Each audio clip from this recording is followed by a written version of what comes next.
பார்க்கும்போதே அப்படியே நாக்கில் எச்சி ஊதுல நல்லா காரசாரமாக சூப்பராக இருக்கும். நம்ம பழைய சாதத்துக்கு தொட்டுக்கலாம். கூடவே வெள்ளை சாதம் இருக்குது பாருங்களேன், வெண்பொங்கல் கூட தொட்டு சாப்பிட்டோம்னா சூப்பராக இருக்கும். பரங்கிக்காய் கார குழம்பு ரெடி ஆயிடுச்சு. இப்போ பாருங்கள் எப்படி சாப்பிட்டா சூப்பராக வெந்துட்டு பாருங்க. ஹாய் ஃப்ரெண்ட்ஸ், மித்ருத்து குக்கிங் சேனலில் நம்ம இன்னைக்கு ஒரு அருமையான செட்டிநாடு ஸ்பெஷல் பரங்கிக்காய் வச்சு காரக்குழம்பு எப்படி செய்கிறதுனா பார்க்க போகிறோம். வாங்க பார்க்கலாம். அதுக்கு நான் இன்னைக்கு இது மாதிரி 2 பீஸ் பரங்கிக்காய் எடுத்திருக்கேன். அதுக்கு தேவையான பொருள் பார்த்துடலாம். சின்ன வெங்காயம் 100 கிராம் அளவுக்கு இது மாதிரி உரிச்சு வச்சுருக்கேன். அது கூடவே 3 தக்காளி, நல்ல பழமான தக்காளி, 3 பச்சை மிளகா, வெள்ளைப்பூடு ஒரு 10 வெள்ளைப்பூடு, கருவேப்பிலை, கொத்தமல்லி. தாளிப்புக்கு நல்லெண்ணெய், செக்லாட்னு நல்லெண்ணெய், 1 டேபிள் ஸ்பூன் அளவுக்கு வெந்தயம். இப்போ நான் ஒரு லெமன் சைஸ் அளவுக்கு புளி எடுத்து இந்த மாதிரி ஊற வச்சுருக்கேன். கூடவே மிளகாய்த்தூள், மல்லித்தூள், மஞ்சத்தூள், அவ்வளோதாங்க. இப்போ ஃபஸ்ட்டு அடுப்பில் ஒரு கடாய் வச்சிட்டோம். நல்லா கடாய் சூடாகட்டும்.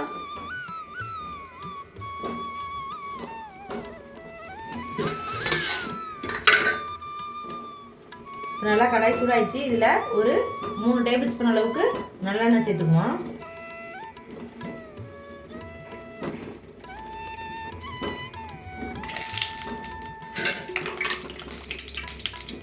கூடவே ஒரு 1/2 டேபிள் ஸ்பூன் அளவுக்கு வெந்தயம்.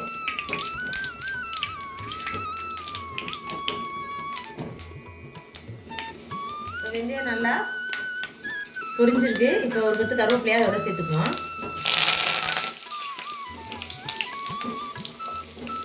கூடவே நம்ம எடுத்து வச்சிருக்க வெள்ளைப்பூடை சேர்த்துக்குவோம்.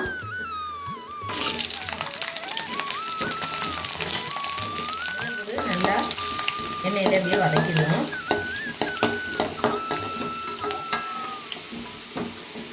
கூடவே கட் பண்ணி வச்சிருக்க சின்ன வெங்காயம்,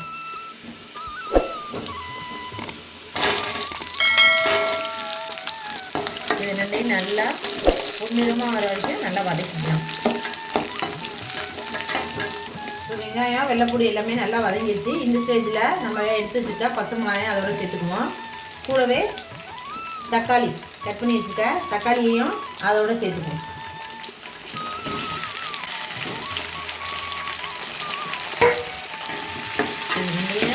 எல்லாமே சேர்ந்து நல்லா வதக்கிடுவோம். இப்போ கொஞ்சம் தக்காளி இதெல்லாமே சீக்கிரமாக வதங்குறதுக்காண்டி 1 டேபிள் ஸ்பூன் அளவுக்கு கல் உப்பு சேர்த்துக்குவோம்.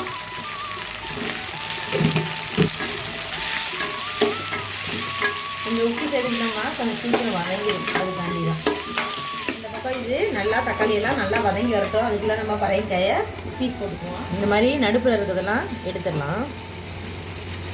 இப்போ இந்த சீசன் அப்போ தான் இந்த பரங்கிக்காய் நல்லா பழமாக வரும்.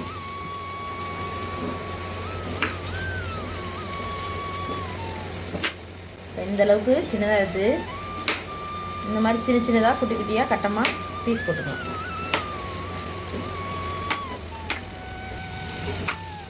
இது எல்லாமே நல்லா குட்டி குட்டியாக இது மாதிரி கட் பண்ணி எடுத்து வச்சுட்டோம். இப்போ பாருங்கள், தக்காளி, வெங்காயம் எல்லாமே நல்லா சூப்பராக வதங்கிடுச்சு. இந்த ஸ்டேஜில் நம்ம 1 டேபிள் ஸ்பூன் அளவுக்கு மிளகாய்த்தூள் சேர்த்துக்குவோம். ஒரு 1/4 டீஸ்பூன் அளவுக்கு மஞ்சள் தூள், 1 டேபிள் ஸ்பூன் அளவுக்கு தனியாத்தூள் சேர்த்துக்குவோம். இது எல்லாத்தையுமே நல்லா வதக்கிக்கலாம்.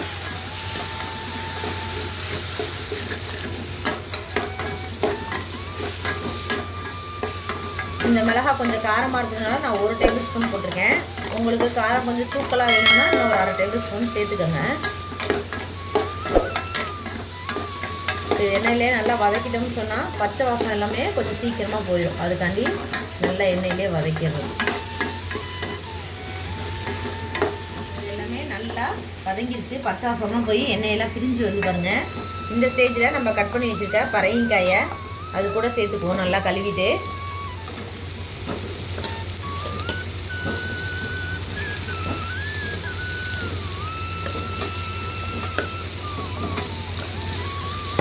போட்டு எல்லாத்தையும் நல்லா அந்த மசாலா எல்லாமே சேர்கிற மாதிரி பரட்டி வச்சுக்கணும்.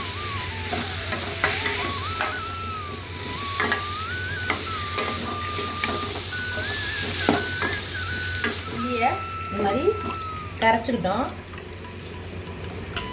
கரைச்சிட்டு நம்ம திப்பி இல்லாமல் கையில் வடிகட்ட முடியும்னா வடிகட்டிங்க, இல்லைன்னா இது மாதிரி வடிகட்டி வச்சு வடிகட்டிக்குவோம்.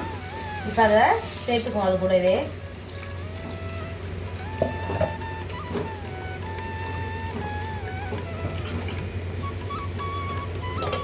இது எல்லாத்தையுமே நல்லா ஒரு கிளறி விட்டுருவோம்.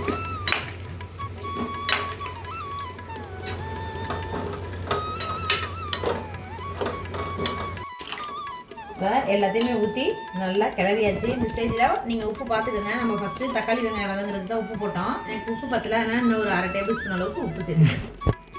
கிளறிட்டு ஒரு மூடி போட்டு ஒரு 5 நிமிஷம் வச்சோம்னா நல்லா கொதிச்சிடும். இந்த காய் ரொம்பவே சீக்கிரமாக வெந்துடும், ரொம்ப லேட் ஆகாது.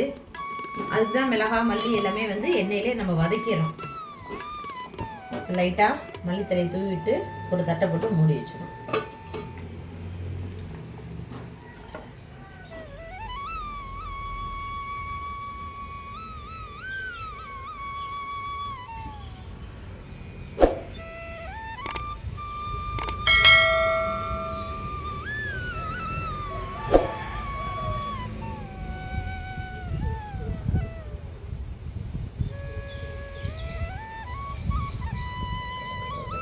இப்போ நம்ம கிட்டத்தட்ட ஒரு 10 நிமிஷம் ஆயிடுச்சு.